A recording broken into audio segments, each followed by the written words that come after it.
نحمدہ ونصلی علی رسولہ الکریم۔ ہمارے پیغمبر حضرت محمد صلی اللہ علیہ وآلہ آلہ وسلم کی زبان عربی تھی اور قرآن حکیم اسی زبان میں نازل ہوا۔ جنت میں بھی یہی زبان بولی جائے گی۔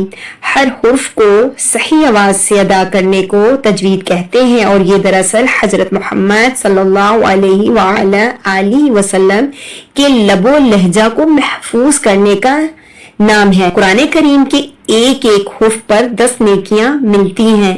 شرط یہ ہے کہ قرآن پاک کو سمجھ کر اور تجوید سے پڑھا جائے۔ السلام علیکم ورحمۃ اللہ وبرکاتہ۔ آج کی کلاس میں ہمارا ٹاپک ہے درود ابراہیمی۔ درود ابراہیمی میں لوگ ایسی مسٹیکس کر رہے ہوتے ہیں جو اتنے ٹائم سے کرتے جو مسٹیکس ہوتی ہیں ان کی، وہ اتنا ٹائم سے کر رہے ہوتے ہیں کہ وہ الفاظ ان کی زبان پر ایسے نقش ہو جاتا ہے کہ دوسرے الفاظ ان کی زبان پر رواں کرنا بہت مشکل ہو جاتا ہے۔ تو آپ دیکھ لیں کہ کہیں آپ بھی یہ مسٹیکس تو نہیں کر رہے۔ اگر آپ یہ مسٹیک کر رہے ہیں تو انشاءاللہ اس ویڈیو کو 2 سے 3 بار دیکھنے کے بعد آپ یہ مسٹیک نہیں کریں گے انشاءاللہ۔ بسم اللہ الرحمن الرحیم۔ اللہم صلی علی محمد وعلی آل محمد۔ اچھا، جو فرسٹ مسٹیک کرتے ہیں وہ یہ ہے صلی کو صلی پڑھتے ہیں۔ صلی پڑھنا مجہول ہے، مجہول پڑھنے سے آپ گناہگار ہوتے ہیں۔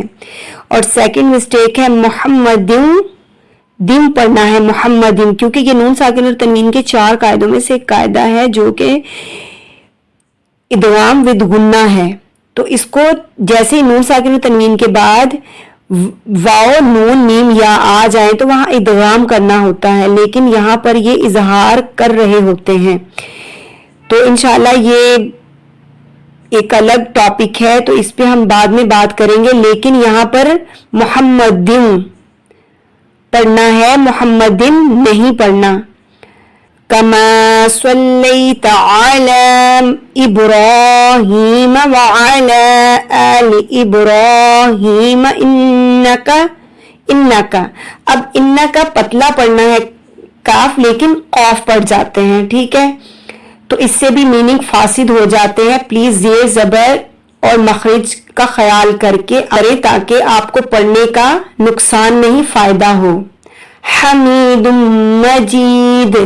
اللہم بارک علی محمد وعلی آل محمد کما بارکت علی ابراہیم وعلی آل ابراہیم انک حمید مجید۔